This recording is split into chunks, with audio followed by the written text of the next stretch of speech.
konstiga namnet Polis. Kan du förklara? Well, my brothers both thought that it was a great idea to call the group the Police. And so one of my brother called his agency FBI Agency.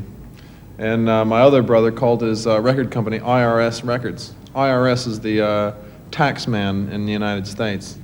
We'll have to give you a decent interview, because this morning we did a press conference in Stockholm. And it was very difficult to take it seriously, because there we are sitting there and all these microphones pointed at us like this, and every question they ask is if our opinion is so important. Who cares what our... It is. And so, I mean, when we don't give serious answers, I guess it's because we don't feel that the questions are all that serious. Basically, we're three idiots who happen to play music rather well. That's what we do best, not sitting here being No, arseholes. the hardest thing of all, really, is trying to keep up this pretense at intelligence. That's not true at all.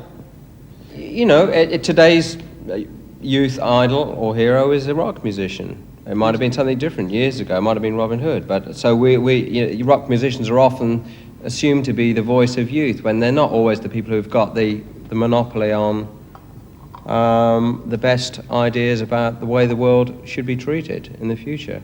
But naturally, they're interviewed and asked a lot, but it isn't always relevant. But things aren't going to change. They're always still going to be asked. So anyway, when you're in a position like we are, you do have to consider all these different things that are going on and try and... It makes you think about things because you're put in that position. You have to think about it and come up with serious answers when people ask you about it.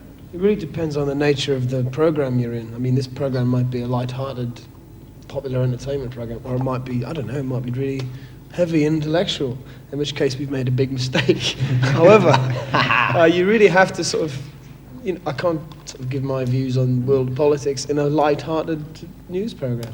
Why? Because that's silly, because it makes you look a fool. Therefore, we're just being silly. But we're not too silly.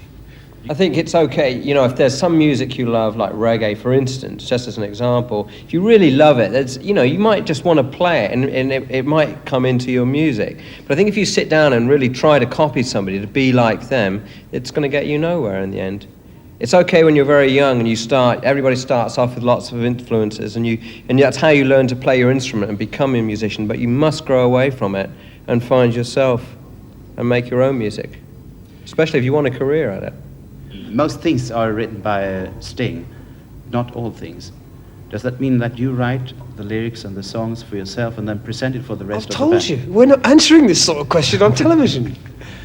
Well, what you're trying to do is split us up. You're trying to wedge between us all. We love each other dearly, and we don't talk I about... just wanted to show that three different people can live very well together. Our politics are very complex, but they seem to work.